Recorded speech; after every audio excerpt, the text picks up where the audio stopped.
दोस्तों, दुनिया में कुछ ऐसे लोग हैं जो ह्यूमंस की भलाई के लिए दिन रात काम करते रहते हैं। बहुत सारी रिसर्च करते रहते हैं। वो रिसर्च करते रहते हैं कि कैसे दुनिया में जो है बीमारी खत्म की जा सके, कैसे जो बैक्टीरियल बीमारी है, वायरस वाली बीमारी है, इनको कैसे खत्म किया जाए। और भी बहुत सारी ऐसी प्रॉब्लम्स हैं जिनको एलिमिनेट करने में बहुत सारे लोग लगे हुए हैं, और इनको हम क्या बोलते हैं? साइंटिस्ट बोलते हैं। अब आपने सुना होगा दोस्तों, 2020 के नोबेल प्राइज अनाउंस हो चुके हैं।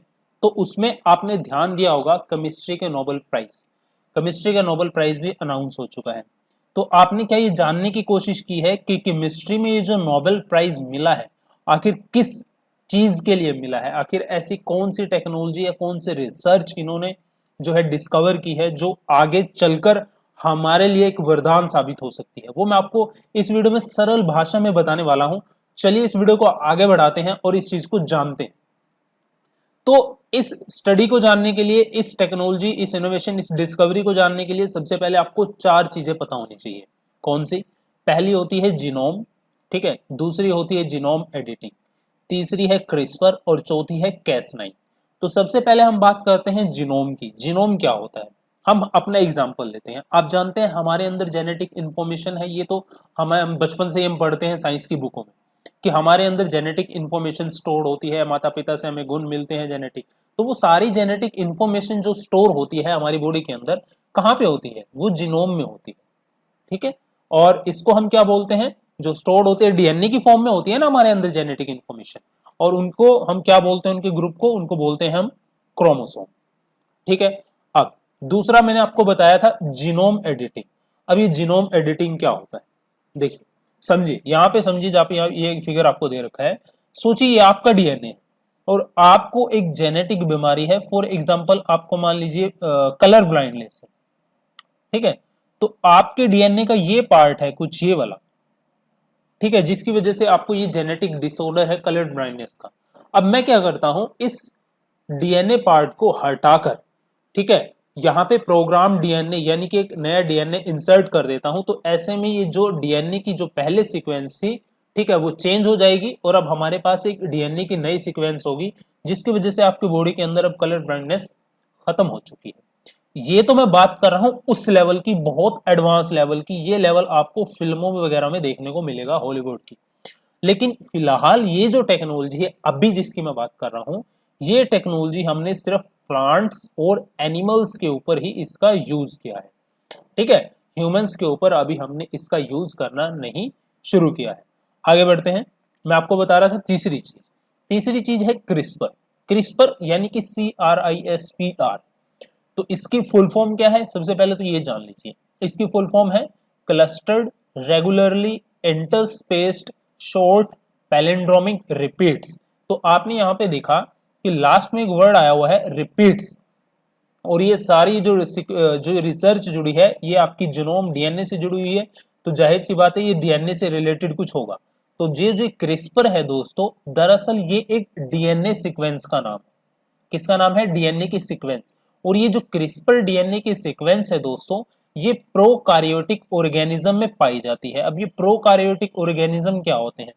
प्रोकार्योटिक ऑर्गेनिज्म उन उन चीज को बोले उन ऑर्गेनिज्म को बोला जाता है जो ऑर्गेनिज्म सिंगल सेल होते हैं, जो कि सिंगल सेल के बने होते हैं।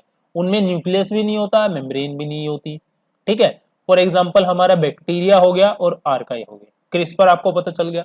चौथी चीज आपको पता होनी चाहिए कैस9, ठीक है। अब ये कैस9 क्या है? कैस9 दरअसल दोस्तों एक प्रोटीन है, ठीक है। इस प्रोटीन को जेनेटिक इंजीनियरिंग एप्लीकेशंस में यूज किया जाता है। क्यों यूज किया जाता है? क्योंकि ये इम्यूनिटी प्रदान करता है अगेंस्ट बैक्टीरिया से, ठीक है। तो चारों चीज समझ में आ गई आपको। अब हम समझते हैं कि ये जो केमिस्ट्री का नोबेल प्राइज मिला है ये क्यों मिला है। अब मैं आपको बता रहा था कि डीएनए कटिंग और इंसर्शन के बारे में, ठीक है।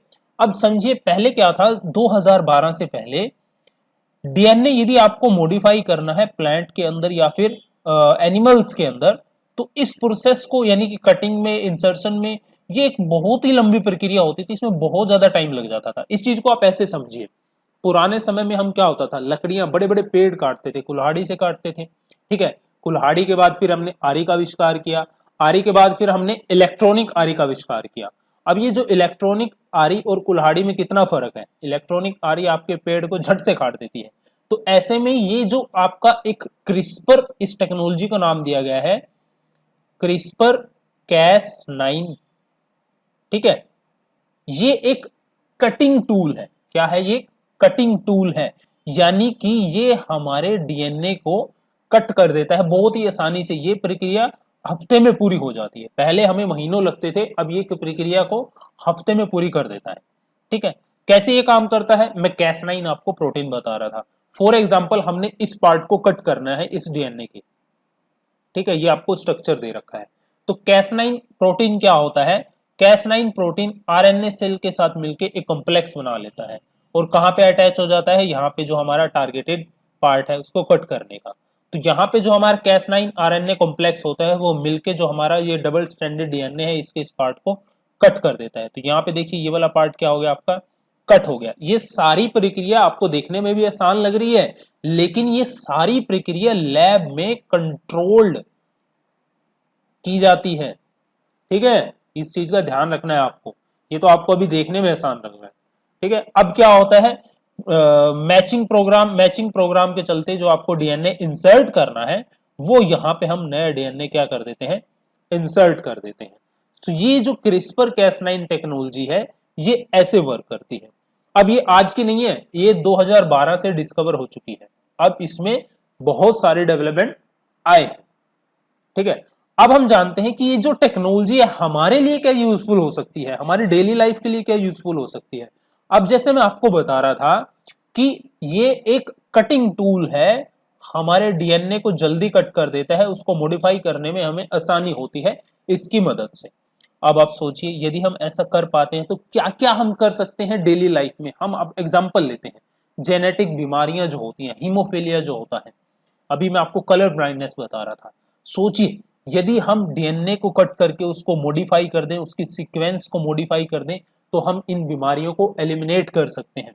यदि हम एग्रीकल्चर फील्ड में जाएं, हम ऐसे पौधे बनाएं, ऐसे पौधे को जेनेटिक ऑर्डर हम सीक्वेंस एक डेवलप कर लें कि ऐसे पौधे जिनको उगने के लिए ना तो कम से कम पानी की आवश्यकता पड़े, दूसरा ना हमें उन पौधों को उगाने के लिए ज्यादा से ज्यादा पेस्टिसाइड का यूज करना पड़े, और वो पौधे क्या हो सके, एक कितना भी रबस्ट इन्वायरमेंट हो वो उसमें स्टैंड कर सकते हैं। तो सोचिए ऐसे में यदि हम ये डीएनए सीक्वेंस की टेक्नोलॉजी इस पॉइंट तक लेकर चले जाते हैं, तो आप सोचिए आज जो एग्रीकल्चर क्षेत्र है तो उसकी दिशा मतलब कि वो कितना ट्रांसफॉर्म हो जाएगा। पेस्टिसाइड का यूज नहीं, कम पानी का यूज नहीं, तो मतलब कि जितनी भी समस्याएं एग्रीकल्चर में हैं वो हम इस टेक्नोलॉजी के जरिए क्या कर सकते हैं? एलिमिनेट कर सकते हैं। तो ये एक रेवोल्यूशनरी टेक्नोलॉजी है, ये आपको समझना है। क्या है? एक रेवोल्यूशनरी टेक्नोलॉजी। और जैसे मैं आपको बता रहा था कि अब और इसका यूज क्या कर सकते हैं हम। अब मैं जैसे इसका यूज करके जो हमारे कैंसर सेल्स होते हैं, ठीक है, तो उन कैंसर सेल्स, ऐसी थेरेपीज का हम आविष्कार कर सकते हैं, इनोवेट कर सकते हैं ऐसी थेरेपी जिससे कैंसर को जड़ से खत्म किया जा सकता है। ठीक है, तो ये कुछ ऐसी एप्लीकेशंस हैं इस टेक्नोलॉजी की जो आपको पता होनी चाहिए। अब हम बात करते हैं कि वो दो कौन ऐसी महान हस्तियां हैं जिन्होंने इस टेक्नोलॉजी को खोजा था वर्ष 2012 में। तो यहां पे जो नोबेल प्राइज केमिस्ट्री का 2020 का मिला है वो है दोस्तों एमानुएल कारपेंटियर और दूसरी है जेनिफर ए डोडना। तो ये दो ऐसी महान साइंटिस्ट हैं जिन्होंने इस इनोवेटिव टेक्नोलॉजी को जन्म दिया है जिसका नाम है दोस्तों क्रिस्पर Cas9। ठीक है, इसको जेनेटिक सीजर, देखिए मैं बता रहा था ना आपको कटिंग टूल है, तो इसको जेनेटिक सीजर बोला जाता है। अब आप समझ गए होंगे कि ये टेक्नोलॉजी हमारे लिए कितनी महत्वपूर्ण है। तो ये वीडियो यदि आपको अच्छा लगा है तो मेरे को लाइक करिएगा वीडियो को और शेयर करिएगा। और यदि आपको फिजिक्स की भी एक्सप्लेनेशन चाहिए वो भी मैं आपके लिए लेकर आऊंगा, इकोनॉमिक्स की एक्सप्लेनेशन चाहिए वो भी मैं आपके लिए लेकर आऊंगा। मिलता हूं नेक्स्ट वीडियो में नए टॉपिक के साथ।